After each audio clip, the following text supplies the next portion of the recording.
అందరికీ చేతులెత్తి నమస్కరిస్తున్నా నాకు ఆ ఉద్దేశం అస్సలే లేదు అంటూ బండ్ల గణేష్ గారు ఒక ట్విట్టర్ పోస్ట్ పెట్టాడు.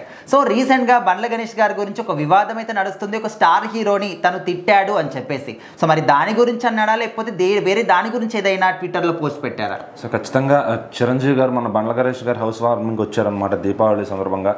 సో మరి ఆ రోజు చిరంజీవి గారికి అక్కడ మంచి సింహాసనం వేసి మరి కూర్చోబెట్టాడు బండ్ల గణేష్ గారు. సో ఇది ఆయన స్థానం అని చెప్పి ఆయన కోసం కుర్చీ చేయించి ఆయన ముందే చెప్పి ఆయన వచ్చిన తర్వాత అక్కడ కూర్చోబెట్టి సో చాలా మర్యాదగా చూసుకున్నాడు అనమాట. ఎందుకంటే అది తన ఇండస్ట్రీలోకి రావడానికి చిరంజీవి గారు ఎంత తోడ్పడ్డారు అనేది ఎప్పుడు కృతజ్ఞతగా ఉంచుకుంటాడు అనమాట. సో ఎప్పటికీ బాస్ ఆయనే అని చెప్పి అలా ఫిక్స్ అయిపోయి ఉంటారు.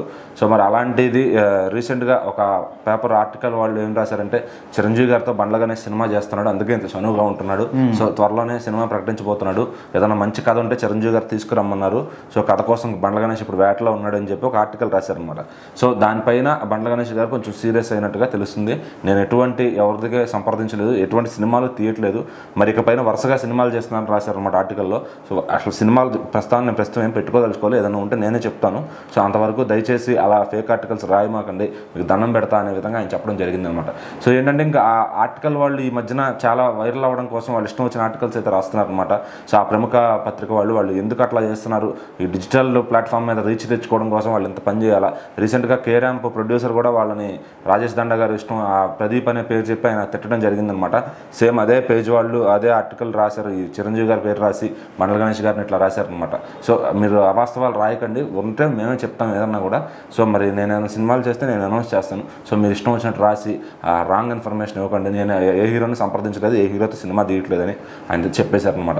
ఎందుకంటే మరి చిరంజీవి గారిని కలిశారు, సినిమా చేసేస్తున్నారని ఒక ఆ రూమర్ని జనాల్లోకి తీసుకెళ్ళిపోయి దాని రాంగ్ ఇన్ఫర్మేషన్ మిస్లీడ్ చేస్తున్నారు. మరి ఇట్లాంటి ఆర్టికల్స్ రాసి వాళ్ళు రీచ్ తెచ్చుకుని ఏం చేద్దాం అనుకుంటున్నారు ఏమో కానీ. సో మరి బండ్ల గణేష్ గారు అయితే క్లారిటీ ఇచ్చారనమాట, ఎటువంటి ప్రస్తుతానికి ఏ సినిమాలు చేయట్లేదు, ఏ హీరోని కథల గురించి సంప్రదించలేదని. సో మరి చిరంజీవి గారి మీద అభిమానంతో మాత్రమే ఆయన పిలుచుకున్నారు, అందులో ఎటువంటి సినిమా ప్లానింగో ప్రొడక్షన్ ప్లానింగో అయితే ఆయన చేయట్లా. మరి పరమేశ్వర ఆర్ట్స్ సినిమా దాంట్లో ఎన్నో సినిమాలు వచ్చాయి, సూపర్ హిట్లు అయ్యాయి, మరి చాలా గ్యాప్ వచ్చింది, ఆయన ఏ సినిమా నిర్మించలేదన్నమాట.